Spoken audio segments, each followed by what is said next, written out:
I hate even saying this from the standpoint. Gaza যুদ্ধ বন্ধে ২০ দফা শান্তি পরিকল্পনা ঘোষণা করেছেন ট্রাম্প। নিজের প্রস্তাবে নিজেই বিমোহিত এই নেতা চুক্তিতে আসতে হামাসকে ৩-৪ দিনের সময় বেঁধে দিয়েছেন।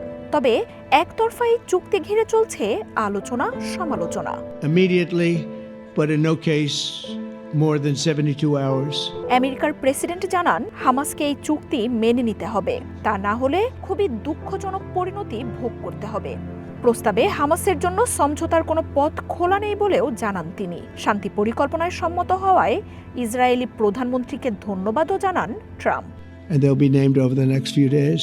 মাহমুদ আব্বাসের প্যালেস্টাইনিয়ান অথরিটি এরই মধ্যে ট্রাম্পের প্রস্তাবকে স্বাগত জানিয়েছে। তবে মতবিরোধ চলছে ফাতাহের মধ্যে। দলটির এক পক্ষ রাজি হলেও আরেক পক্ষ বলছে প্রস্তাব নয়, বরং আত্মসমর্পণের দলিল এটি। ট্রাম্পের পরিকল্পনা নিয়ে সম্মিলিত এক বিবৃতি দিয়েছে ইজিপ্ট, ইন্দোনেশিয়া, জর্ডান, পাকিস্তান, কাতার, সৌদি আরব, তুর্কি ও ইউনাইটেড আরব এমিরেটস। যুদ্ধ বন্ধে ট্রাম্পের বিশ্বস্ত চেষ্টাকে স্বাগত জানিয়েছে দেশগুলো। উপত্যকাটির পুনর্গঠন, বাসিন্দাদের উচ্ছেদ না করার মতো পরিকল্পনায় আমেরিকার সাথে একযোগে কাজ করার বার্তা দিয়েছে দেশগুলো। আলাদা বার্তায় ট্রাম্পের শান্তি প্রতিষ্ঠার উদ্যোগের প্রশংসা করেছেন তুর্কির প্রেসিডেন্ট এরদোয়ান, পাকিস্তানের প্রধানমন্ত্রী শাহবাজ শরীফ। সামাজিক মাধ্যমের বার্তায় প্রস্তাবের সমর্থন জানিয়েছেন ভারতীয় প্রধানমন্ত্রী মোদিও।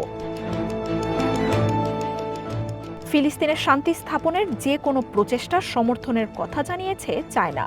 মধ্যপ্রাচ্যের শান্তি প্রতিষ্ঠায় সহায়তার কথাও জানিয়েছে রাশিয়া। বিধ্বংসী এই যুদ্ধবন্ধে ট্রাম্পের পরিকল্পনাকে অভূতপূর্ব বলে জানিয়েছে জার্মানি।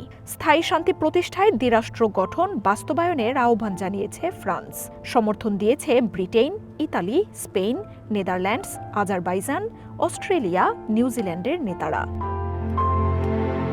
তবে এরই মধ্যে ট্রাম্পের পরিকল্পনা নাকচ করে দিয়েছে প্যালেস্টাইনিয়ান ইসলামিক জিহাদ পিআইজে।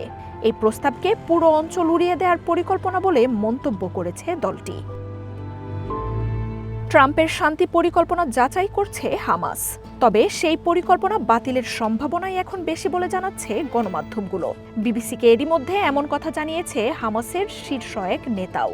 হামাস বলছে ট্রাম্পের এই পরিকল্পনায় শুধু ইসরায়েলের স্বার্থ রক্ষা হচ্ছে, সেখানে ফিলিস্তিনিদের অধিকারের কোনো স্বীকৃতি দেয়া হয়নি। অস্ত্র ত্যাগ ও আত্মসমর্পণের প্রস্তাবেও কখনোই সম্মত না হওয়ার কথা জানাচ্ছে হামাস। ট্রাম্পের প্রস্তাবে সমস্যার কথা জানাচ্ছেন মধ্যপ্রাচ্য বিষয়ক বিশ্লেষকরাও। বিশেষ করে চুক্তি নিয়ে আলোচনার আগেই ইসরায়েলকে গাজায় সহিংসতা বাড়ানোর অনুমোদন দেওয়ার বিষয়টি।